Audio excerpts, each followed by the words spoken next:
아멘. 마이크 높이를 좀 맞추고요. 예.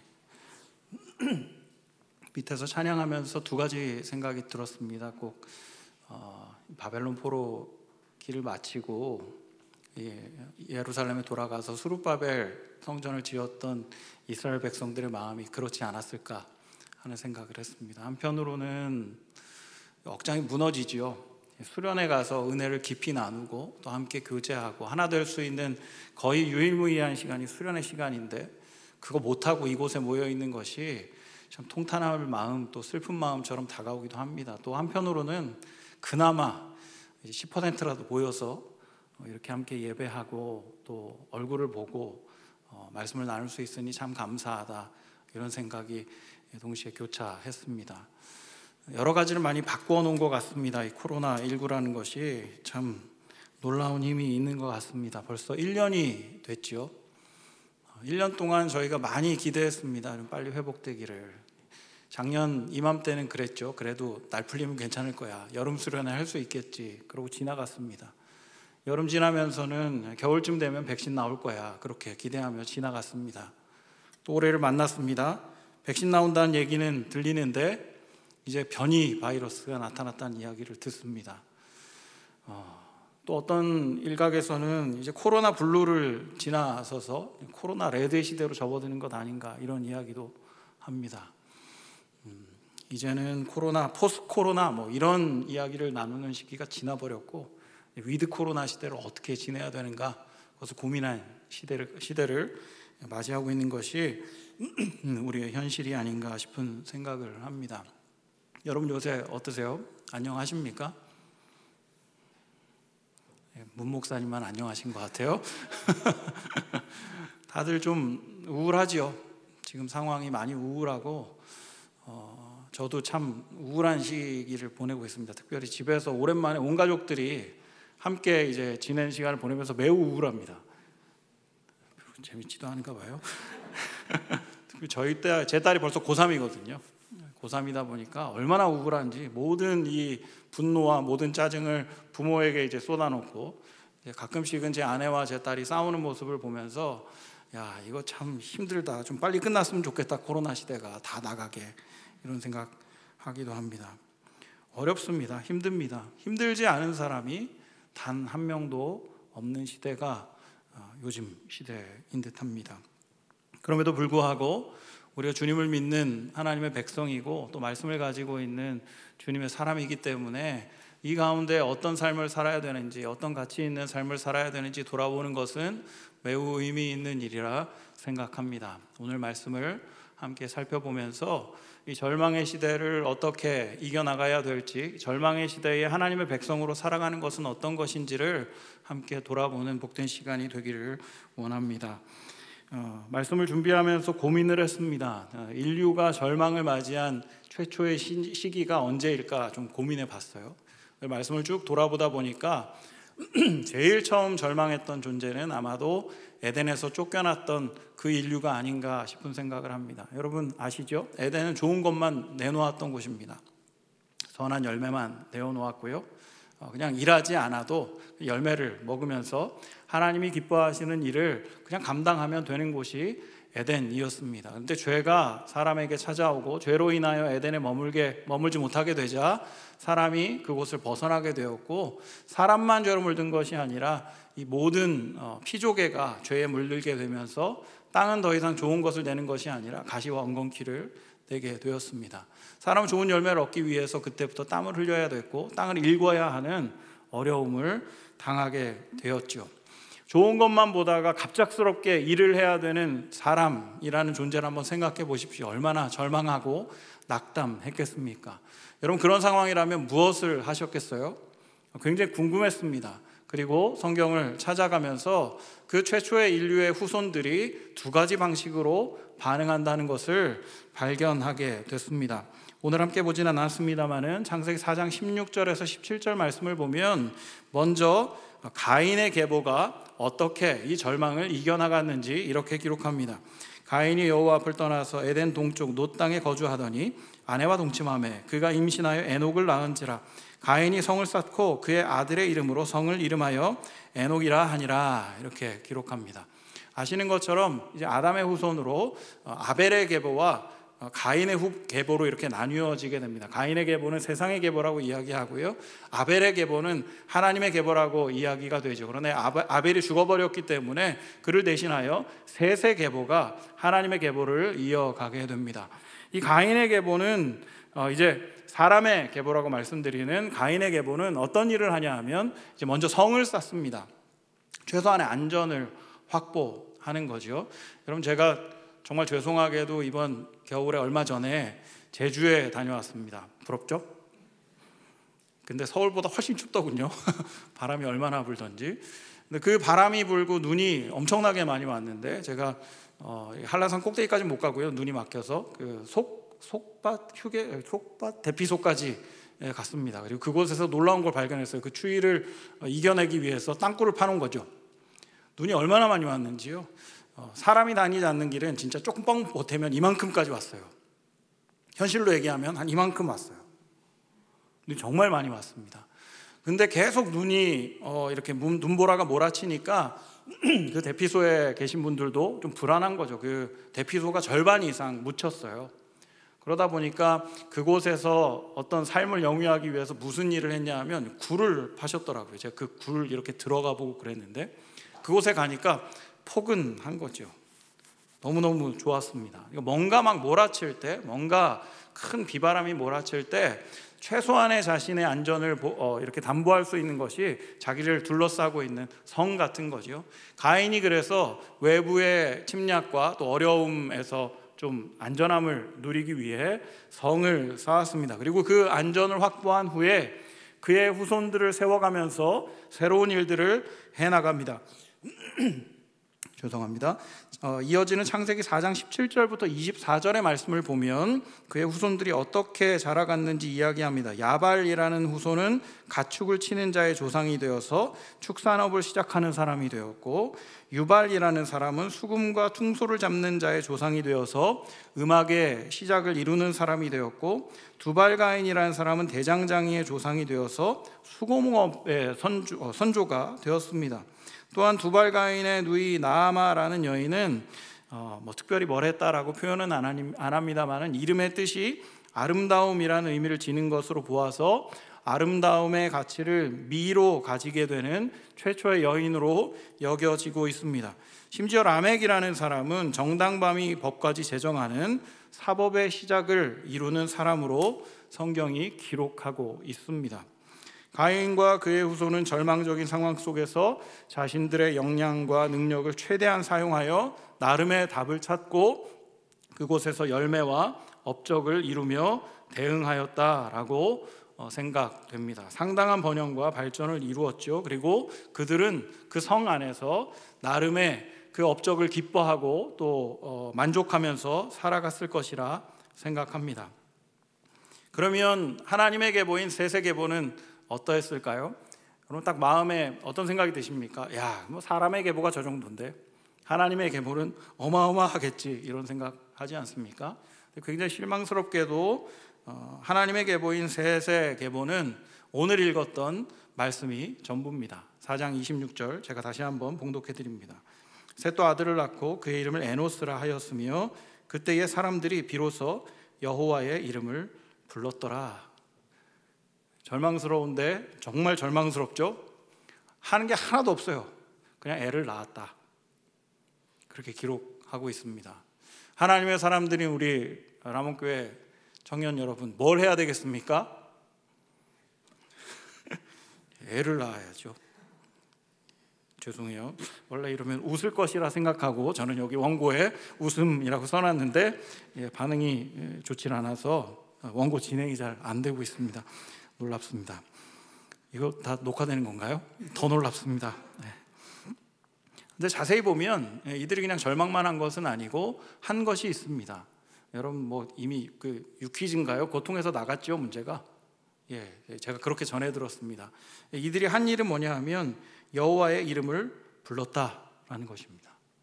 불렀다라는 단어가 원어적인 의미로 보면 도움을 청하다라는 의미를 가지고 있어요. 그러니까 이들이 이때 이르러서는 무언가 도움을 청하는 것이 필요하다라는 것을 느끼게 되었고, 하나님께, 여호와께 도움을 구하며 나아가기로 결정한 것이죠. 여러분, 이 결정은 굉장히 위대한 일입니다. 왜냐하면 이 여호와에게 그 도움을 구한다라는 그 결정 자체가 매우 놀라운 일이기 때문에 그렇습니다. 여러분들 생각해 보세요. 어려운 일 만났을 때 하나님이 먼저 탁 떠오르나요? 대부분 문 목사님 그러신 것 같아요. 되게 의아한 눈으로 저를 쳐다보는 것 같으니까요. 저는 뭔가 어려움을 만나면 정말 죄송하게도 하나님 앞에 먼저 나아가기보다는 사람 먼저 찾습니다. 해결해 줄 사람이요. 정말 놀라운 거는요, 그걸로 대부분 해결하면 받습니다. 물론 표현은 그렇죠. 하나님께서 좋은 사람 예비해 두시고 좋은 사람 만나게 해주셔가지고 그 일이 이렇게 해결됐습니다, 이야기하긴 합니다만은 실제로는 하나님 잘 안 붙드는 거죠. 하나님을 붙들기로 결정을 해요. 여러분, 하나님이 어떤 분이시기 때문에 붙들기로 결정한 걸까요? 물론 구약에 명확하게 나오진 않습니다만은 임마누엘로 오신 하나님이신 예수님과 12해 동안 혈루병을 앓았던 그 여인의 치유 사건을 보면 그 이름이, 그의 능력이 얼마나 위대한지 발견할 수 있습니다. 마가복음 5장 25절부터 29절의 말씀을 보면 여러분들이 너무나 잘 알고 있는 12해 동안 혈루증을 앓던 여인이 기록이 되어 있습니다. 이 여인은 모든 노력을 다 해봤어요. 많은 의사도 만나보고 무슨 민간치료법 모든 것들을 다 동원했었습니다. 그런데 실패했지요. 그런데 예수의 소문을 듣고 그 근처에 가서 그의 옷자락을 잡습니다. 그리고 치유함을 얻죠. 여러분, 이게 정말 위대한 사건입니다. 왜냐하면요, 여러분, 하나님께서 주신 법에 의하면 부정한 사람은 부정해 있어야만 돼요. 그 부정을 다른 사람에게 전하면 안 됩니다. 그래서 예전엔 그랬다 그래요. 제가 만약에 부정하면 문 목사님이 저에게 가까이 올 때 나는 부정합니다 이렇게 소리 질러서 못 오게 해야 되는 건 거죠. 레위기 말씀, 레위기 5장 2절에 보면 이런 말씀이 있습니다. 만일 누구든지 부정한 것들, 곧 부정한 들짐승의 사체나 부정한 가축의 사체나 부정한 곤충의 사체를 만졌으면 부지중이라 할지라도 그 몸이 더러워져서 허물이 있을 것이요, 이렇게 얘기합니다. 그러니까 부정한 것과 만나면 사람은 필연적으로 부정해지는 겁니다. 혈루증 여인은 그 당시 문화로 봤을 때 부정한 여인이죠. 피를 철철철 흘리고 있었으니까요. 그 여인이 예수님의 옷자락을 잡았어요. 상식적으로 여러분, 예수님이 어떻게 돼야 됩니까? 부정해져야 되는 거죠. 부정해져야 되는 거예요. 그런데 이 여인은 부정해지지 않았습니다. 예수님은 부정해지지 않았어요. 예수님이 부정해지지 않았을 뿐만 아니라 이 여인이 부정에서 벗어나요. 정결해져요. 회복이 돼요. 사람은요, 최선을 다하는 것이 부정을 피하는 정도입니다. 죄를 피하는 정도가 사람의 최선의 능력이에요. 그런데 우리 주님은 부정한 자가 손을 대어도, 부정한 자가 접촉하여도 그 부정을 이기시고 그 부정을 정결하게 하시고 거룩하게 하시고 온전하게 회복시키는 능력이 있는 분이라는 거죠. 여러분, 이 사실을 에노스 때에 셋의 계보가 깨달은 겁니다. 그리고 그분을 붙들고 여호와의 이름을 부르는 거지요. 근데 여러분, 여호와의 이름을 부르는 것 자체도 굉장히 위대한 일입니다. 아까 말씀드렸던 것처럼 사람은 하나님을 먼저 찾는 존재가 아니기 때문에 그래요. 12해 동안 혈루병을 앓았던 이 여인도 정말 많은 일들을 하지 않았습니까? 예수님께 나아가기까지, 여호와의 이름을 부르기까지 굉장한 시간을 허비하고 또 보내게 됩니다. 여러분, 제가 어떻게 보입니까? 지금은 이제 제 딸도 그 얘기를 해요. 머리가 오늘 좀 많이 헝클어졌네요. 제 딸도 그런 얘기를 해요.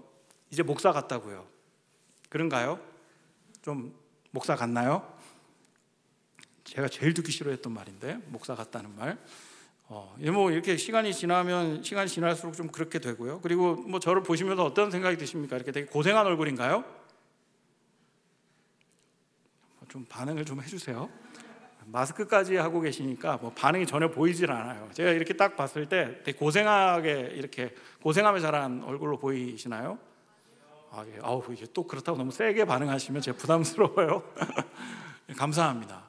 대부분 그렇게 말씀하세요. 제가 되게 평온한 가정에서 이렇게 잘 자랐다라고 생각들 많이 하십니다. 잠깐 그런 적이 있어요. 잠깐 저희 아버지가 목사님이셨는데 지금은 소천하셨고요. 한때 이렇게 문화센터라는 걸 우리나라 초창기에 하셔가지고 돈을 굉장히 많이 벌었던 적이 있습니다. 너무 많이 벌어서 저희 아버지가 안기부에 끌려갔다 오실 만큼 굉장히 많이 돈을 벌었던 적이 있어요. 아침에 이야기를 하면 저녁에 모든 것이 왔어요. 아침에 바나나, 여러분들 바나나 귀하지 않죠? 저희 때는 추수감사절에 제일 먼저 먹고 싶었던 게 바나나입니다. 여기 추수감사절에 바나나 한 개 이렇게 올라와 있었거든요. 바나나, 그럼 저녁에 바나나가 오고, 아빠 자전거, 저녁에 자전거가 오고. 놀라웠어요. 그렇죠? 잘 누렸어야 됐는데 너무 어렸을 때 부자였던 관계로 잘 못 누리고요. 1986년 7월 16일 저희 집이 홀딱 망했습니다. 딴 데다가 잘못 투자하셔가지고 홀딱 망했죠. 그래서 굉장히 좋은 아파트에 살다가 86년 7월 16일 이후부터는 반지하방에서 기생충에 나오는 그런 곳에서 삶을 살았습니다. 그때부터 돈을 벌었어요. 초등학교 4학년 때였습니다. 이렇게 제일 처음 시작한 건 쇼핑백 이 부업이었어요. 어떻게 하냐면요, 이렇게 일정하게 끊어져 온 그 끈을 끄트머리 잘 묶어가지고 끈을 묶는 거예요. 4번 매듭을 지면 한 개가 완성되죠. 4번 매듭에 1원이었습니다. 그렇게 돈을 벌었어요. 열심히요. 기타 등등 굉장히 많은 부업들을 했습니다. 그러다가 중학교에 올라가면서부터는 큰 부가가치를 깨닫게 되어서 신문을 돌리기 시작했죠. 고등학교 3학년 때까지 열심히 잘 돌렸어요. 그러면서 지냈습니다. 중학교 2학년 때 아버지께서 만성신부전증이라는 병을 얻으셨어요. 굉장히 힘든 병입니다. 여러분, 일주일에 3번씩 병원에 가서 피를 이렇게 세척해야 살아갈 수 있는, 지금은 그래도 이제 의료보험이 많이 강화돼서 그게 보험이 혜택을 받습니다만은 저희 아버지가 병을 얻으셨을 때는 의료 혜택도 받지 못했던 굉장히 어려운 시대를 보냈습니다. 찌질하게 살았고요. 제 꿈이 뭐였냐 하면 화장실이 집안에 있는 집에서 살아가는 것, 물을 틀면 따뜻한 물이 바로 나오면 좋겠다. 이게 저의 꿈이었어요. 꿈을 완전히 이루었습니다. 놀랍게도 완전히 이루었습니다. 그러면서 살아갔어요. 처음에 집이 망했을 때 제가 주님의 이름을 불렀을까요? 안 불렀을까요? 그럼 불렀어요. 제가 보름이나 금식했어요. 근데 답이 없더군요. 기도를 했을까요? 안 했을까요? 열심히 했죠. 아버지가 병을 얻었을 때 기도를 했을까요? 안 했을까요? 했죠. 별 응답이 없었습니다. 가장 절망적이었던 것은 제 대학교 3학년 올라가는 겨울이었는데, 대학교 3학년 올라가는 겨울방학에 97년 12월이었던 걸로 기억하는데요. 이제 제가 나이를 좀 먹어서 저희 아버지하고 이제 신장 이식 수술을 하기로 이제 결정을 했습니다. 아름다운 일이죠, 그렇죠? 목회하시던 아버지가 고생하셔가지고 이렇게 몸이 안 좋은데 그의 아들이 이제 장성하여서 신장을 하나 내어주겠다고 하니 얼마나 교회에서도 반길 만한 일입니까? 이 학교 방학을 하면서 저도 총신을 나왔기 때문에 저희 친구들이 마지막 방학 MT를 하면서 막 손 얹고 기도해주고 잘하고 와 막 이렇게 격려받고 이제 집에 돌아왔습니다. 주일날 돌아와서 아버지께서 주일 저녁 설교 때 저 수술 잘 받고 오겠습니다 이야기하셨습니다.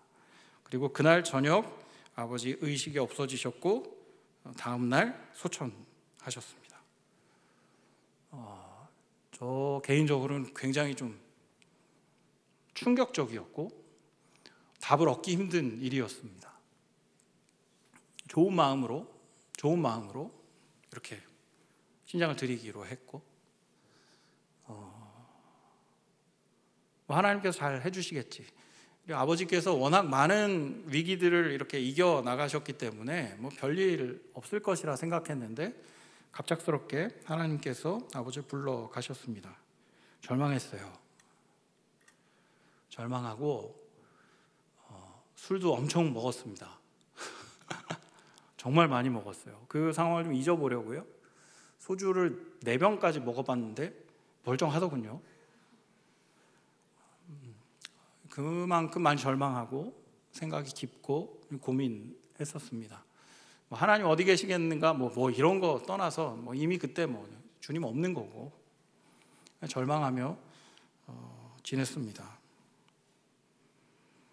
그러다가 주님의 은혜로 회복이 되어서 이렇게 신대원에 진학을 하긴 했습니다만은 그 답이 여전히 풀리지 않았었어요. 저는 목회의 자리에 있으면서 나름 하나님께서 그것에 대한 답을 주셨다라고 여겼지만 사실 나중에 알고 보니 그렇지 않더군요. 왜냐하면 제가 그 순간에도 기도하긴 했으나 하나님 온전히 붙들고 기도하진 않았기 때문인 거죠. 제가 저의 상태를 가장 명확하게 봤던 때는 한 4년 전 정도입니다. 제가 목회를 그만하려고 결심했었습니다. 굉장히 많은 은혜도 누렸고 굉장히 많은 좋은 경험 또 행복한 일들이 많았습니다만은 좀 이제 목회를 하던 중에 크게 상처를 입고 또 상처를 드렸습니다. 성도들과 교회에 큰 문제가 있어서 굉장히 어려웠습니다. 굉장히 어려웠고 제가 목회를 그만해야 되겠다 생각했던 이유가 어느 날 보니까 제가 목회를 안 하고 있더라고요. 모양이 안 한 게 아니에요. 전 신방도 다 했고 장례가 경조사가 있으면 다 갔고 수요 설교 새벽 예배 다 했습니다. 사역도 했습니다. 그런데 목회를 안 하고 있더라고요. 제가 성도를 안 사랑해요. 의심하고 두려워하고 저 인간은 나를 어떻게 볼까? 그러고 있더라고요. 그러다 보니까 몸의 상태가 안 좋아지고 제 아내가 봐도 지금 상황에서는 안 하는 게 좋겠다 하여서 잠시 사역을 잠시가 아니고 그때는 그만두겠다라는 마음을 가지고 이제 사역을 내려놓았더랬습니다. 당시 아주 유명했던 미음 리을 핫도그를 마음에 품고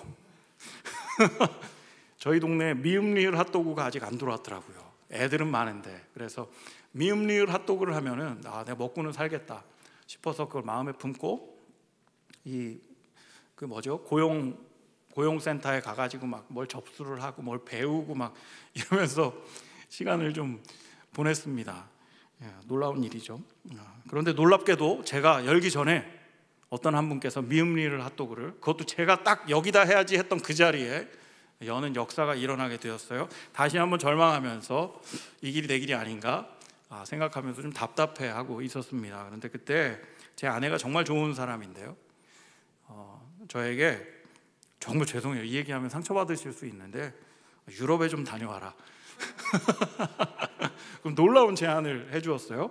제 아내는 저보다 제 아내도 이제 일을 합니다. 그래서 제 아내가 이제 저희 가정을 이렇게 돌볼 만큼 정말 열심히 일을 합니다. 그래서 감사하게도 쉴 수가 있었는데요, 그때 아내가 그 얘기를 하는 거예요. 자기는 저하고 결혼하기 전에 유럽을 다녀왔으니 다시는 가기 싫고 혼자 갔다 와라. 우리 나중에 늙어서 동유럽이나 북유럽 같이 가고 서유럽은 이렇게 패키지 묻어가지고 한번 다녀와라 그랬어요. 제가 어떻게 했을까요? 너무 기쁘게 제가 열심히 검색을 해가지고 그 이야기를 들은 다음 날 출발했어요. 막 찾아봤더니 한 자리가 남아있는 게 있어서 전화를 했더니 그러면은 지금 하시면은 혼자 가지만 2인 1실에 자게 해주겠다고는 놀라운 그 옵션을 받아가지고 갔어요. 저희 신분을 철저히 숨긴 채 갔더니 여고동창생 다 이제 그런 여자분들, 그 4월이니까 누가 가겠어요. 이 나이 40대 남자 혼자 누가 가겠어요. 그래서 이렇게 딱 이어폰을 꽂고 아무도 말 못하게 차 뒤에 이렇게 딱 인상 빡 쓰고 이러고서 돌아다녔습니다. 너무너무 좋았어요. 저는 아이러니한 것은 유럽의 많은 문화들이 기독교의 암흑기라고 불리우는 그 시기에 세워진 것인데 저는 그걸 보면서 많이 회복되고 하나님을 많이 경험했습니다. 특별히 이제 피사라는 동네에 갔어요. 여러분 피사 하면 생각나는 거 있죠? 이거요. 예. 피사의 사탑이 있는 피사라는 동네에 갔습니다. 그리고 저는 그 피사의 탑이 그냥 탑인 줄 알았어요. 놀라운 깨달음이 있었던 것은 그게 이 성당의 일부라는 거죠. 중세 시대에는 자신들의 세를 이렇게 과시하기 위해서 성당을 지었는데요. 성당의 구성 요소가 이렇습니다. 예배당을 하나 짓고요, 세례당을 하나 짓고 종탑을 짓습니다. 피사의 사탑이 종탑이었던 거죠. 그 종탑을 보면서 많은 사람들이 이러고 있더라고요. 뭔지 아시죠? 이렇게 내가 사탑을 받치고 있는 거예요. 저도 이러고 찍고 막 그랬습니다. 그런데 그 피사의 탑의 정체를 알고 나서 마음에 좀 이상했어요. 그게 종탑이면 종을 쳐야죠. 이게 기울어지어서 만들어진 이후에 혹시 무너질까봐 종을 안 쳤다고 하더라고요. 지금도 여전히 종을 치지 않습니다. 그리고 혹시나 무너질까봐 제가 알기로 굉장히 많은 돈을 투자해서 무너지지 않게 견고하게 이렇게 기초 작업을 한 것으로 알고 있습니다. 그걸 보면서 마음속에 이상한 생각이 들었어요. 종도 못 치는데 저게 뭐? 저 왜 놀라운 거지? 왜 사람들이 저렇게 좋아하지? 정말 많은 사람들이 있었어요, 그 자리에. 그리고 전부 다 이러고 있었어요. 너무 좋아하면서 행복하게 빵긋 웃으면서. 이상했어요. 좀 그냥 무너지는 게 낫지. 무너지고 새로 짓는 게 낫지. 그래야 그게 종탑이지. 안 무너져서 사람들이 좋아하나? 안 무너져서 박수치나? 그런 생각이 밀려오면서 갑자기 저 자신을 돌아보게 됐어요. 그리고 제가 아무 기능도 못하고 기울어져 있는 것을 발견하게 됐죠. 목사라는 타이틀을 가지고 있었지만 성도를 사랑하지도 않고 영혼의 귀한 마음도 가지지 않고 있었던 기울어진 저의 모습. 그럼에도 불구하고 내가 안 무너졌다고, 나는 그냥 아직 교회를 다니고 있다고, 그래도 내가 딴 사람들한테 교회를 욕먹히진 않는다고 그렇게 안위하면서 저 스스로를 위로하고 있었던 저의 모습을 발견하게 되었죠. 이유를 알 수 없이 많이 울었습니다. 정말 감사한 건 선글라스가 있었다는 거예요. 이따만한 선글라스가 있어가지고 알 수 없는 눈물을 흘리면서 처음으로 그렇게 기도했습니다. 주님, 저에게 희망이 없군요. 주님께서 저를 붙들어 주시지 않으면 제가 미움 일을 핫도그를 하든 어디에서 무슨 일을 하든 의미가 없겠군요. 주님.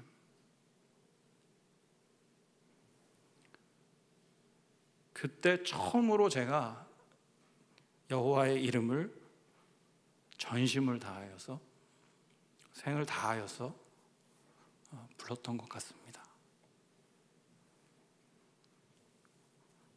굉장히 무심하게 읽은 말씀이죠. 셋도 아들을 낳고 그 이름을 에노스라 하였으며 그때 사람들이 비로소 여호와의 이름을 불렀더라. 여러분, 제가 이 기록을 보면서 이분들이 이 당시에 여호와의 이름을 불렀던 상황도 저와 크게 다르지 않다라는 생각을 하게 되었어요. 왜냐하면 에노스 때에라는 그 표현 때문입니다. 에노스라는 사람이 태어났을 그때의 여호와 이름을 불렀어요. 왜 하필이면 에노스냐 싶어서 에노스라는 사람의 이름을 찾아봤습니다. 여러분, 에노스라는 사람의 이름의 뜻이 어떤 의미가 있냐 하면 연약한 존재, 죽을 수밖에 없는 존재라는 의미를 가지고 있어요. 여러분 생각해 보세요. 아마도 그 당시에 가인이 아벨을 죽인 이후로, 그러니까 타살 이후로 아마 자연사가 없었던 듯해요. 정확하진 않습니다. 제가 그때 살지는 않았으니까요. 근데 여러분들, 유대인들은 이름에 의미를 담잖아요. 아들의 이름인데, 너무나 귀한 아들의 이름인데 죽음이라는 의미를 집어넣다니 그게 무슨 의미일까? 아마도 정말 죄값 때문에 사람이 자연사한 것을 그때 처음 본 것 아닐까? 에노스가 태어났던 그때에 죄의 값으로 사람이 죽는 것을 바라보면서 처음으로 하나님의 계보가 하나님 붙들고는 있었지만 정말로 전심을 다해서 나의 모습 속에서 절망하고 내 안에서 희망을 찾지 못하고 하나님 불렀던 것 아닌가? 간극이 굉장히 크죠. 셋이 아들을 낳았고 그 아들을 낳기까지 어떤 일이 있었는지 알 수는 없지만 분명히 절망했고 죽음이라는 것을 경험하였고 그래서 사람 안에서 희망을 찾을 수 없었던 이들이 행했던 그 일이 여호와의 이름을 불렀다라는 것입니다. 여러분, 절망 속에서 어떤 일을 하고 있습니까? 여러분, 가인의 계보를 따라가고 있지는 않아요? 얼마나 가능성이 많아요. 진짜 신기한 거 많잖아요. 어느 날 최근에 무슨 TV 보니까는 이렇게 카놀라유 씨가 이렇게 핸드폰을 이렇게 찍는데 세상에 배경이 없어져요. 오, 안 신기해요. 인간의 이 기술의 발전이 얼마나 놀랍습니까? 이거 바이러스 생긴 지 얼마나 됐다고 벌써 백신, 치료제 막 엄청나게 속도가 빠르고 굉장한 가능성을 보입니다. 그러다 보니까 계속 우리가 그쪽에 일만의 가능성을 두고 그것을 붙들고 따라가고 있지는 않습니까?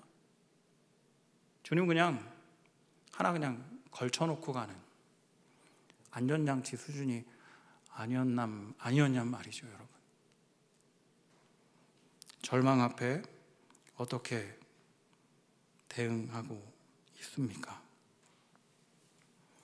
주님의 이름에 능력이 있다는 것은 성경에도 많이 발견됩니다. 사도행전 말씀에도 보면 베드로가 안전뱅이를 일으키면서 은과 금은 없지만 주님의 이름을 줄 테니까 일어나라고 이야기하죠. 금과 은을 의지하지 않아요. 누가복음 10장 17절 보면 제자들이 이렇게 파송 갔다가 돌아오면서 그런 얘기를 하죠. 주의 이름이면 귀신이 항복을 하더이다.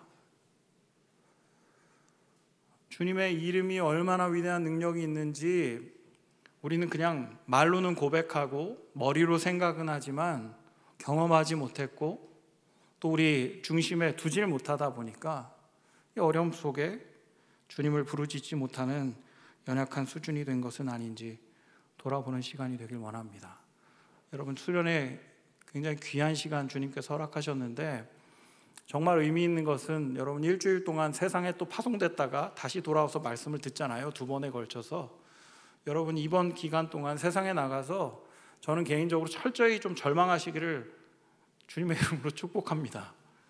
철저히 한번 절망해 보세요. 내가 어떤 가능성도 없다라는 사실을 철저히 깨닫고 그리고 이 말씀 앞에 돌아와서 주님을 부르짖는 여러분들이 되길 원합니다.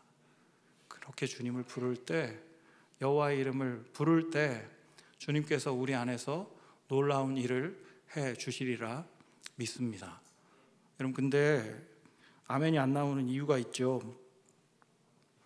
목사님 알죠. 저도 해봤고요. 그렇게 해서 은혜도 누려봤어요. 그런데 현실로 돌아가면 똑같던데요. 이거 막 놓고 기도해서 하나님께서 은혜를 주셔서 해결됐는데 또 다른 문제가 오던데요.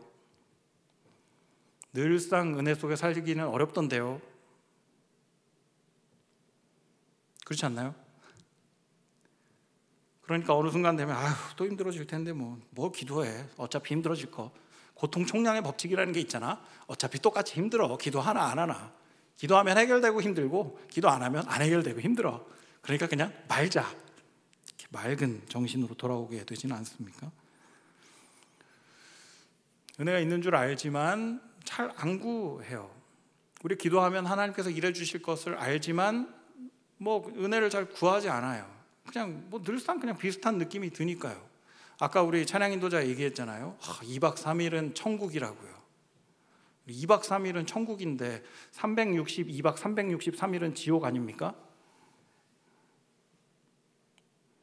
그냥 그런 것 같아요. 은혜 받을 땐 괜찮은 것 같은데 세상으로 가면은 늘 상황이 이러니까 주님의 이름을 늘상 부르고 그 주님의 이름 안에 거하는 것이 결코 쉽지가 않습니다. 근데 여러분 우리가 은혜에 대해 오해하고 있기 때문이라는 것을 좀 기억할 필요가 있어요. 여러분, 주님께서 우리에게 은혜를 주시는 이유가 있어요. 물론 우리가 간절히 부르짖고 그 문제가 해결돼야 되니까 하나님께서 답을 주실 때가 있습니다. 그런데 궁극적인 이유가 있어요. 여러분, 아까 나눴던 혈루병 12해 동안 앓았던 그 여인이 치유함을 받았을 때 예수님께서 뭐라 말씀하십니까? 마가복음 5장 34절에서 야, 너 이제 혈루병 나았으니까 자유롭게 지내. 너의 문제에서 해결됐으니까 은혜 가운데 거해. 이렇게 얘기하지 않으세요. 주님 그 여인을 향해 이렇게 얘기합니다. 내 믿음이 너를 구원하였다. 여러분, 예수님께서 치유 사역을 하신 다음에 대부분 붙어 나오는 얘기는요, 야, 너 그거 이제 다 나았으니까 자유롭게 지내. 이제 고생 끝, 행복 시작이야 라고 얘기하지 않아요. 대부분의 회복 사역 이후에 붙어 나오는 얘기는요, 믿음이 널 구원하였다. 널 구원하였다. 널 구원하였다가 붙어 나와요. 여러분, 은혜의 궁극적인 목적이 그 안에 있는 겁니다. 예수님께서 또 주님께서 우리의 기도를 들으시고 은혜를 내려주시는 가장 큰 이유는, 우리의 간절함에 반응하시는 가장 큰 이유는 구원에 있어요. 우리가 구원받은 백성이 되게 하기 위함에 있다라는 거죠. 그게 온전한 회복이고 우리가 누려야 될 길이기 때문에 그렇습니다. 그렇기 때문에 주님께서 은혜를 주시는 데는 목적이 있습니다. 구원받은 백성에 대한 기대요. 천국 백성에 대한 기대를 가지고 은혜를 주시는 거죠. 구원을 허락해 주시는 거죠. 그러면 천국 백성은 어떻게 살아야 되나요? 은혜를 누린, 정말 은혜를 누린 천국의 백성들은 어떤 삶을 살아야 은혜 안에 거하고 정말 기쁜 삶, 행복한 삶, 이제는 고난에서 자유로운 삶을 살아가게 되나요? 마태복음 20장의 말씀이 저는 그 답을 주고 있다 생각합니다. 여러분, 너무나 잘 아는 비유입니다. 마태복음 20장 1절 말씀을 보면 이렇게 기록해요. 천국은 마치 품꾼을 얻어 포도원에 들여보내려고 이른 아침에 나간 집주인과 같으니. 여러분, 이 비유 아시죠? 새벽에 가가지고 일꾼 모아오고, 9시에 가서 일꾼 모아오고, 12시에 가서 일꾼 모아오고, 오후 3시에 가서 일꾼 모아오고, 오후 5시에 데려와서 일꾼 모아오고, 그래서 다 끝난 다음에 다 1데나리온씩 주고 돌려보냈다. 그 비유요. 여러분, 그 비유를 보면서 어떤 생각을 했나요? 저는 예전에 이 교훈도 있다 생각합니다. 그냥 처음에 구원받은 사람이나 나중에 구원받은 사람이나 똑같은 그것이 천국, 그렇게 배웠고 또 그렇게 여겼고 그런 교훈이 있는 것도 사실이에요.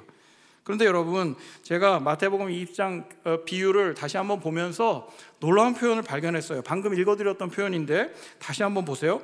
천국은 마치 품꾼을 얻어 포도원에 들여보내려고 이른 아침에 나간 집 주인과 같으니라. 여러분, 천국은 포도원과 같으니라가 아니고요, 포도원은 집주인과 같다라고 얘기하고 있어요. 그러니까 천국은 집주인과 같은 성격을 가진 거죠. 여러분, 이 집주인이 어떻게 했습니까? 이상하죠. 새벽에 이 시장에 가가지고 일꾼들을 데려오는 거 너무 당연합니다. 혹 일꾼이 부족해서 오전 9시에 가서 일꾼을 더 데려오는 거 이해가 갑니다. 너무 일이 많아서 정오에 일꾼들을 데려왔다, 정말 100번 양보해서 이해합니다. 그런데 오후 3시, 5시는 아니잖아요. 여러분, 유대인들의 낮 시간은요, 저녁 6시까지예요. 밤은 시간으로 안 쳐요. 오후 5시에 데려온 사람 어떻게 되는 거예요? 여러분, 생각해 보세요. 5시에 갔어요. 그때 차도 없잖아요. 5시에 노동시장에 갔어요. 그래서 그 사람들을 데리고 왔어요. 한 20, 30분 걸렸어요. 와서 무슨 일을 해야 되는지 막 설명을 해줘요. 10여 분 지났어요. 한 5분 지나면은 일 끝나요. 이상한 거 아닙니까? 그러고서는 1데나리온을 줘요. 1데나리온이 얼마나 큰 돈이냐 하면은요, 여러분, 이 당시 그냥 일용직들이 받던 하루 품삯인데 일반 가족들이 이틀에서 사흘까지 지낼 수 있는 돈이라고 그래요. 적지 않은 돈이죠. 1데나리온을 다 줘요. 이상한 거 아니에요? 제정신이 아닌 거 아니에요? 제가 녹화만 안 됐으면 미친 거 아니에요? 라고 말하고 싶었어요. 녹화가 되고 있으니까 미친 거 아니야 라는 말을 할 수가 없어요. 제정신이 아니에요, 여러분. 그런데 그게 우리 구원 은혜 받은 백성의 모습이라고 얘기하고 있어요. 제정신 아닌 걸로 살아야 되는 겁니까? 누구 말처럼 이 세상이 제정신이 아니니까, 제정신인 채로 살 수 없으니까 우리도 그냥 정신을 놓고 이렇게 살아야 된다, 이런 겁니까? 이게 무슨 의미인지 좀 어려웠습니다. 그런데 제가 많은 알바 인생이라고 얘기했잖아요, 그렇죠? 대학생 때 추억 삼아서, 정말 그때는 생계 말고요, 추억 삼아서 그 공사장에서 일하는 아르바이트를 하루 했습니다. 그때 제가 받았던 그 내용이 뭐냐 하면 거푸집에서 못 빼는 거였어요. 이렇게 지금은 거푸집이 잘 없는데 이렇게 막 나무에다가 못 박아가지고 틀을 딱 짠 다음에 그 시멘트 부어서 양생이 끝나면 뜯어내야 되거든요. 그때 이제 못을 빼는 거를 하루 종일 제가 이거 하고 일주일 동안 팔을 못 올려가지고 병원비가 더 들었어요. 제가 생각해 봤어요. 여러분, 제가 추억 삼아서 아침에 노동시장에 나갔습니다. 6시까지 막 와가지고 사람들 데려가요. 근데 만약에 그 시간에 저를 안 데려갔으면 제가 거기에 남아 있을까요? 집에 갈까요? 당연히 집에 가죠. 당연히. 뭐 제가 급한 것도 아니고 그냥 알바 삼아 왔는데 저를 안 뽑아주니 사람 못 보내, 그러고 집에 갔겠죠. 여러분 생각해 보세요. 지금 이 노동시장에 집 주인이 계속 가고 있어요. 6시에 데려왔고 9시에 갔어요. 거기 사람들이 있으니 데려왔어요. 12시에도 사람들이 있어서 데려왔어요. 여러분, 9시와 12시, 오후 3시, 심지어 오후 5시까지 노동시장에 남아있는 사람은 어떤 사람일까요? 혹여라도 날 데려갈 사람이 있는지, 반드시 한 데나리온이 필요한 그런 간절함이 있는 사람들이 거기 남아있는 건 아니겠습니까? 그걸 알고 포도원 주인이 데려가는 거예요. 내 필요가 아니에요. 내 필요면은 그 시간에 안 데려가죠. 나의 이익을 위해서 사람들 데려가는 것이 아니에요. 그 사람의 필요를 보고 그의 간절함을 보고 그를 데려가는 것, 그의 필요를 채워주는 것, 그게 천국이라고요. 그게 천국 백성의 성격이라고요. 여러분, 구원받은 백성은 그런 삶을 살아야 되는 거예요.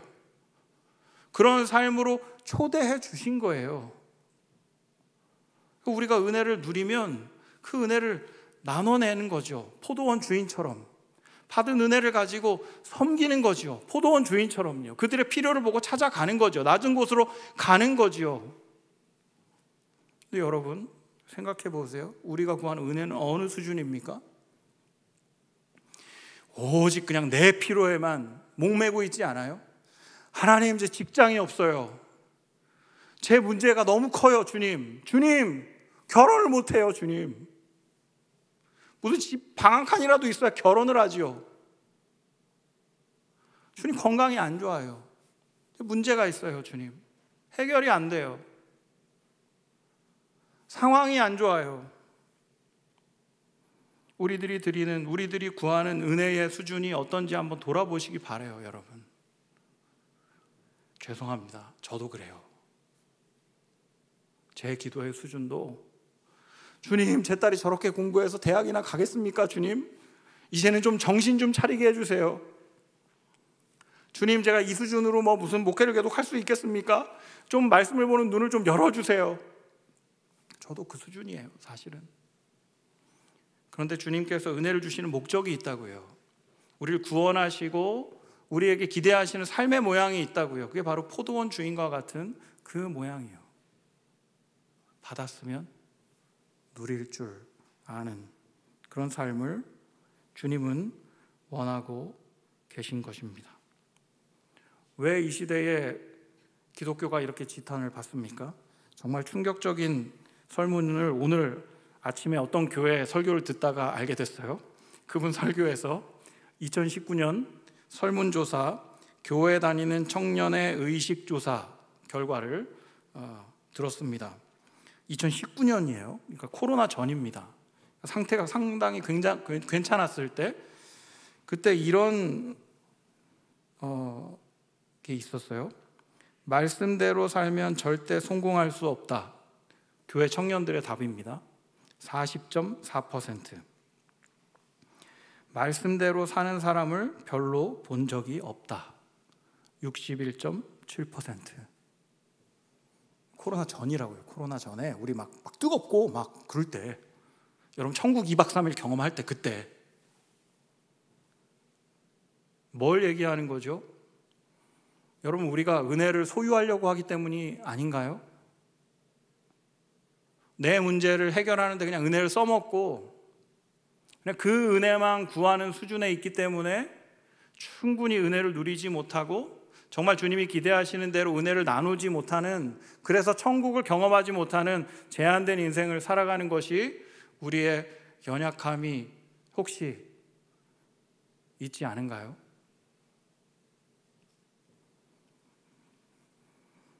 어려운 시기이기 때문에 우리가 기도해야 합니다. 코로나 문제를 놓고 기도해야죠. 주님께서 긍휼을 베풀어 주시길 기도해야겠죠. 그런데 여러분, 우리의 기도가 확장되길 원해요. 그냥 있는 문제에서 벗어나는 수준이 아니고, 그 있는 문제를 그냥 해결해 주시는 그 수준이 아니고, 하나님께서 우리에게 주신 은혜를 가지고 이제는 섬기고 나아가는, 세상 가운데 파송돼서 세상 가운데 말씀으로 사는 것이 어떤 것인지 보여주고, 그리고 그런 삶을 통해서 천국을 확장해 나가는 그런 은혜를 누리게 해달라고 기도해야 될 때가 바로 이때가 아닌가 싶은 생각을 해봅니다. 너무 짜증나죠? 저 인간 그냥 한번 하고 가니까 저런 얘기 하지, 난 힘들어 죽겠는데, 그런 마음 드실 거예요. 충분히 이해합니다. 그런데 여러분, 초기 기독교인들의 어떤 별명을 가지고 있었는지 도전하며 말씀을 마무리하겠습니다. 여러분, 초기 기독교 때도요, 굉장한 팬데믹이 있었다고 합니다. AD 1세기와 3세기에 큰 이 전염병이 있었고요, 굉장히 많은 사람이 죽었던 시기입니다. 그런데 그때 이런 별명을 가지고 있었던 사람들이 있었대요. 위험을 무릅쓴 자. 헬라어로는 파라블라노이라고 불리는 사람들이 있었답니다. 사람들이 전염병으로 쓰러져 죽어가는데, 그러니까 그냥 다 버려버리고 고려장 하듯이 다 어디다가 모아놓고 죽지도 않았는데 놔뒀던 그 시기에 위험을 무릅쓰고 그들을 섬겼던 사람들이 있었다는 거죠. 그럼 그들이 예수 믿는 사람들이었습니다. 왜 가능했을까요? 천국을 소유했으니까요. 왜 가능했을까요? 포도원 주인으로부터 난 오후 5시에 갔는데 그날 살아갈 충분한 양식을 얻는 것을 경험해 봤거든요. 그리고 그 은혜를 주신 분이 그 은혜를 나누라고 이야기하는 것을 알고 있었거든요. 이 세상에서 건강하게 살고 이 세상에 소망을 두는 순간 우리는 은혜를 온전하게 누릴 수도 없고 은혜를 온전하게 구할 수도 없습니다. 오늘 말씀 앞에서 정말 진정한 은혜를 구하길 원합니다. 오늘 말씀 앞에서 우리가 여호와의 이름을 불러야 하는 그 이유를 찾아가는 시간이 되길 원합니다. 말씀 앞에 주님 부르짖는 우리 모두가 되기를 주님의 이름으로 축원드립니다.